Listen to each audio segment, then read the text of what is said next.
তারা একদমই গরিব একটা ফ্যামিলি। সেখান থেকে আজকে তার নিউজটা সারা বিশ্বে, সারা দেশে ছড়িয়ে পড়েছে। আসলেও সে যত গরিব হোক আর মানুষ যত ছোটই হোক না কেন, দেখেন নজরে যদি পড়ে যায় কারোর, দেখছেন কি অবস্থা। কয়েকটা দিন, এই যে এক সপ্তাহ ধরে যে আন্দোলন বা মিছিল মিটিং চলতেছে একটা ইস্যু নিয়ে, তা আমরা চাই এর দৃষ্টান্তমূলক শাস্তি হোক এবং ফাঁসি চাই।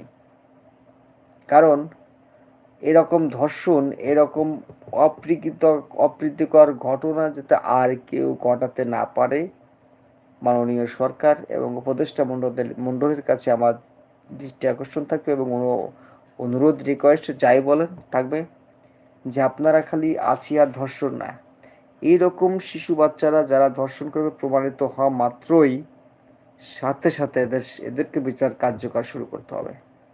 আপনি 6 মাস, 1 বছর বা 2 বছর পর্যন্ত তদন্ত করলেন, আপনার তদন্ত করতে করতে করতে করতে করতে তদন্ত জীবন শেষ হয়ে যাবে, কিন্তু তদন্ত শেষ হবে না। এই জন্য খুব দ্রুত সময়ের ভিতর বিচারের আওতায় আনতে হবে তাদেরকে। এখান থেকে দাবিটা উঠেছে। 3 মিনিট থাকবো আর, ভালো লাগতেছে না। দেখছেন ঘুমেতে চোখ দুটো লেগে আসতেছে, এই যে লেগে আসতেছে, এই যে লেগে আসতেছে। কখন কাকে কি বলতেছি কিচ্ছু বলতে পারতেছি না।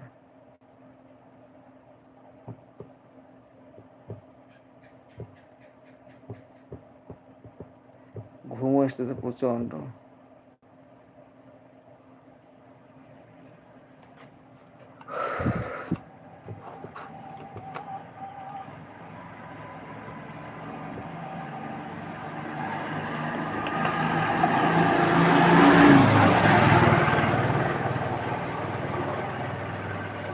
এক মিনিট 30 সেকেন্ড থাকবো আর।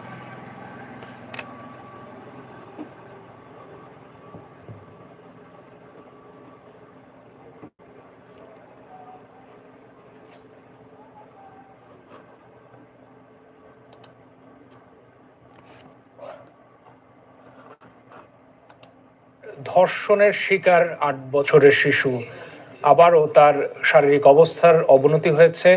এই শিশুর জন্য দেশবাসীর কাছে দোয়া চেয়েছেন প্রধান উপদেষ্টার প্রেস উইং। এদিকে আইন উপদেষ্টা জানিয়েছেন ধর্ষণ মামলার আইন সংশোধনের খসড়া প্রায় চূড়ান্ত। তিনি হুঁশিয়ারি দিয়েছেন যে ধর্মের অপব্যাখ্যা দিয়ে নারী হেনস্থা মেনে নেওয়া হবে না। জি জি জি, ধন্যবাদ। মাগুরায় শিশুসহ সম্প্রতি আরও কয়েকটি ধর্ষণ ও নিপীড়নের অভিযোগে দেশ জুড়ে চলছে নিন্দা আর সমালোচনার ঝড়। 5 দফা দাবি নিয়ে সচিবালয়ে আইন উপদেষ্টার কাছে স্মারকলিপি দিয়েছে ধর্ষণ বিরোধী মঞ্চ। ধর্ষণ এবং হত্যা চেষ্টার যে মামলাটি আছে, যে কেসটি আছে, সেটিকে সর্বোচ্চ গুরুত্বের সাথে দেখতে হবে এবং যেন 1 মাসের মধ্যে সেটার বিচারিক প্রক্রিয়াটির কাজ যেন অন্তত শেষ হয়। এবং আমরা আশা করছি আমাদের পক্ষ থেকে এটা সর্বোচ্চ শাস্তি, মৃত্যুদণ্ড নিশ্চিত করা হবে। আন্দোলনকারীদের প্রতিটি দাবি যৌক্তিক বলে মন্তব্য করেন আইন উপদেষ্টা। আশ্বাস দেন মাগুরার জঘন্য ঘটনার সাথে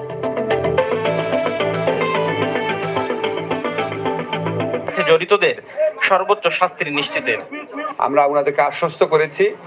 আমি আপনাদের জানাতে চাই, পুলিশ অলরেডি ওই আসামি যারা আছে মাগুরার ঘটনায়, তাদের অলরেডি ডিএনএ স্যাম্পল কালেক্ট করেছে গতকাল।